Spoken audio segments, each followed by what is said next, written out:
Masih bersama saya Adini dan kembali kami sampaikan berita Padang hari ini.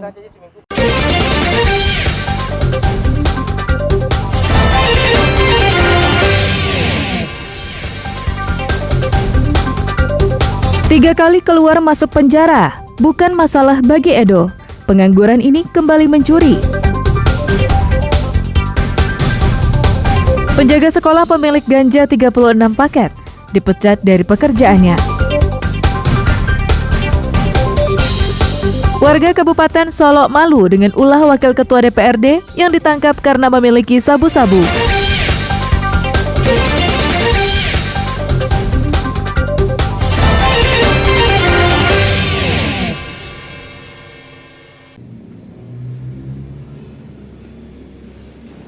Pusat Vulkanologi dan Mitigasi Bencana Geologi Pos Pengamatan Gunung Api Marapi mencatat hingga Kamis siang terjadi 11 kali erupsi.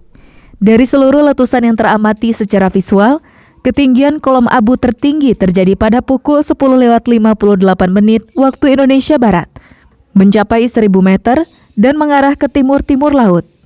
Erupsi tersebut mencatat rekor kolom abu tertinggi semenjak Marapi meletus Sabtu 7 Januari lalu.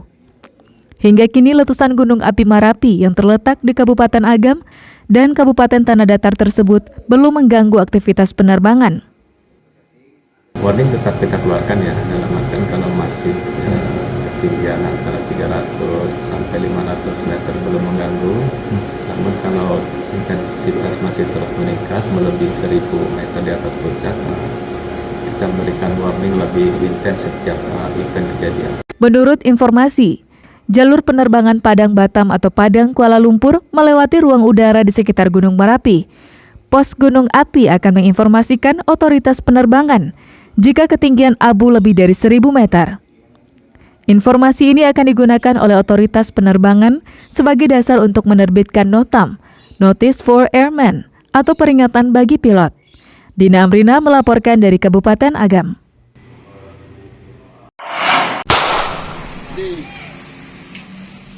Anggota tim Klewang Satreskrim Polresta Padang melepaskan tembakan peringatan berkali-kali saat membekuk Edo di depan rumahnya di daerah Andalas, Padang.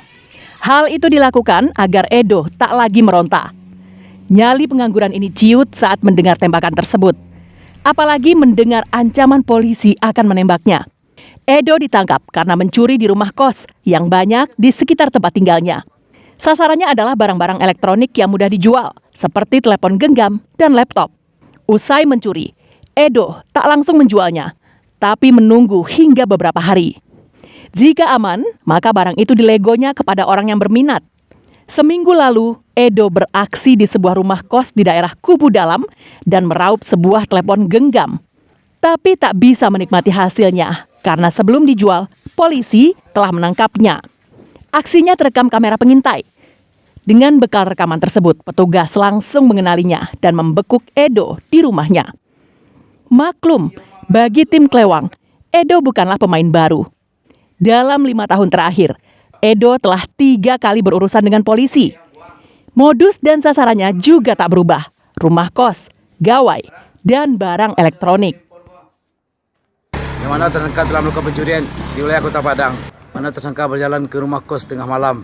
Pada saat korban tertidur, HP diambil oleh tersangka. Barang bukti dan tersangka sudah kita amankan di Mapolres Padang untuk dilakukan pemeriksaan lebih lanjut. Edo meringkuk di sel tahanan Polresta Padang sebelum petugas mengajukannya ke meja hijau. Atas perbuatannya, Edo dipastikan akan menghuni penjara untuk yang keempat kalinya. Alfi melaporkan dari Padang. Itu dah kunci dah. Kurang lu lalu dalam lu.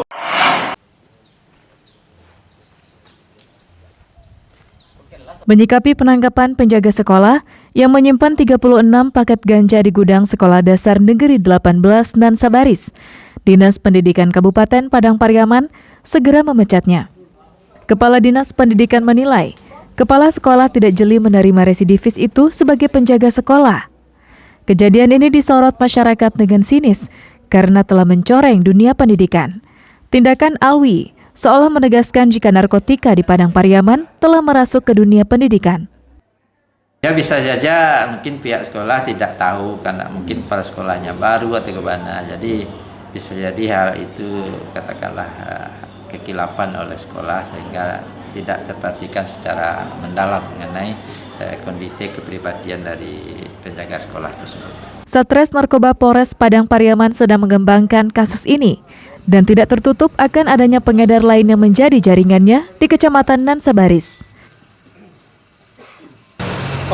Kita mungkin tetap kita pengembangan terhadap si pelaku, maka ada jaringan-jaringan lain di wilayah Polsek Nansabaris. Dampak dari penemuan ganja ini, pemerintah Padang Pariaman akan melakukan tes urin bagi seluruh ASN dan tenaga honorer di lingkup Dinas Pendidikan. Eki Rafki melaporkan dari Padang Pariaman.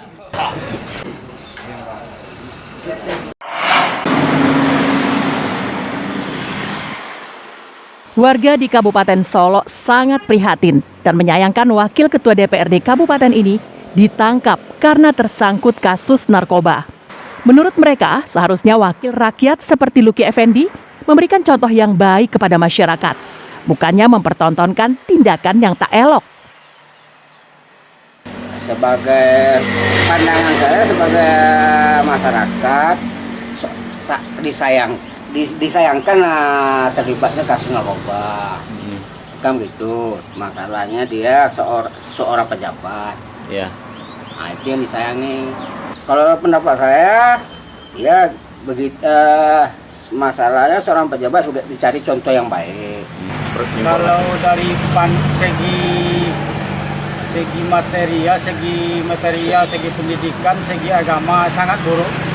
Jadi kalau secara di kampung, kalau kata orang kampung bilang tungkek membawa rabah. Nah, itulah yang kalau dapat contoh atau tokoh masyarakat ini yang bisa dipanutan masyarakat lah. Selain memalukan, tindakan Luki juga menimbulkan citra buruk bagi Kabupaten Solo. Karena bisa saja masyarakat banyak beranggapan jika Kabupaten Solo merupakan sarang narkoba di Sumatera Barat. Tak hanya itu, tindakan Luki juga melukai hati pemilihnya dan mencederai perasaan ulama dan ninik mama. Pasalnya, selama ini daerah Solo dikenal sebagai daerah yang menerapkan adat istiadat Minangkabau secara kukuh. Warga menuntut polisi menghukum Luki dengan hukuman terberat. Tak hanya itu, jabatan Luki di DPRD Kabupaten Solo juga dituntut dicabut, serta keanggotaannya di partai politik dibekukan selamanya. Hanya saja, upaya untuk menanyakan nasib kader Partai Demokrat tersebut ke kantor Dewan Pimpinan Cabang Partai Demokrat Kabupaten Solo belum membuahkan hasil. Pasalnya, Ketua DPC Partai Demokrat belum bisa ditemui karena sedang berada di luar kota. Garnadi melaporkan dari Solo.